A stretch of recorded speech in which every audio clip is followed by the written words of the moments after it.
சாதனைன்னு சொல்றதோட இன்னும் அதுக்கு நடுவில் சொல்றாங்க, முதல்வர் பெருமையாக கூட சொல்லியிருக்காருல்ல, உங்களுக்கு தெரியும் நீங்க திருச்சி போற வழியில் அன்னைக்கு தான் மீட்டிங் கூட நடந்தது, அந்த மீட்டிங்ல கூட ஒரு அருமையான ஒரு விஷயம் சொல்லியிருக்காரு.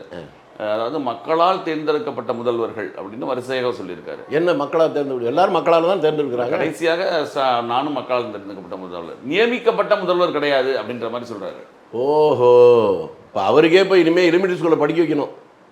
தமிழ்நாடு வரலாறு மற்ற தெரிய வேணாம், முதலமைச்சருக்கு தெரிய வேணாமாங்க. இந்தியா சுதந்திரம் அடைந்த உடனே முதல் தேர்தல் என்பது 52 சட்டமன்ற தேர்தல் நடக்கிற போது இந்தியாவிலேயே காங்கிரசுக்கு அதிக மெஜாரிட்டி இல்லாமல் தீர்ப்பு வந்தது தமிழ்நாட்டில் தான். எப்படி ஆட்சி அமைக்கிறது தெரியல. காங்கிரசுக்கு அடுத்த இடத்துல அதிக இடத்துல இருந்து கம்யூனிஸ்ட். அன்றைக்கு தமிழ்நாடு காங்கிரஸ் கட்சியுடைய தலைவராக இருந்தவர் காமராஜர். உடனே அந்த மாதிரி பழக்கமே இல்லைங்கிறா, என்ன பண்றது தெரியாம ராஜாஜி கிட்ட போறார். என்னங்க இப்படி ஒரு நிலைமை வந்துச்சு, இந்தியா முழுக்க எல்லா மாநிலத்திலும் மெஜாரிட்டி வந்திருக்கு, நம்ம ஊர்ல மெஜாரிட்டி வரல, இது எப்படியாவது சரி பண்ணணும், நீங்க தான் பண்ணுங்கிறார். அவர் தான் இந்த முதல் கான்செப்ட், கூட்டணி கான்செப்டை இந்தியாவிலே உருவாக்குனவர் ராஜாஜி. அவர் என்ன பண்றாரு, 2 கட்சி, மாணிக்கவேல் நாயக்கருடைய கட்சியும் ராமசாமி படையாச்சியுடைய கட்சியும், அந்த 2 கட்சியிலையும் தின்னு ஒருத்தர் 20 இடங்களை ஜெயிச்சிருக்கிறார், 18 இடங்களை 19 இடம் ஜெயிச்சிருக்காரு, இன்னொருத்தர் 6 இடங்களை ஜெயிச்சிருக்காரு, 18, 6, 24.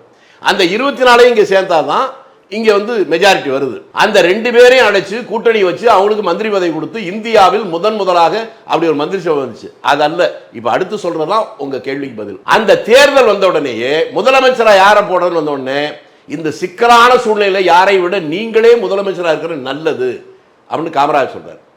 உடனே அவர் என்ன முடிவு பண்றாருன்னா, ரைட்டு நானே இருக்கிறேன்ட்டு, அப்போ எம்எல்ஏவா இருக்கலாம் அல்லது எம்எல்சி. இப்போ எப்படி ராஜ்யசபா இருக்கோ அதே போல தமிழ்நாட்டில் எம்எல்சி உண்டு. அதுக்கப்புறம் தான் அதை கலைச்சாங்க. ராஜாஜி எம்எல்சியாக மாறி முதலமைச்சர் பதவியேற்றுக்கிட்டார். அப்படி எம்எல்ஏவாக நிற்காமல் எம்எல்சியாக இருந்து பதவியேற்ற போது திமுக தலைமை அதை என்ன விமர்சனம் பண்ணுச்சுன்னு உங்களுக்கு தெரியுமா?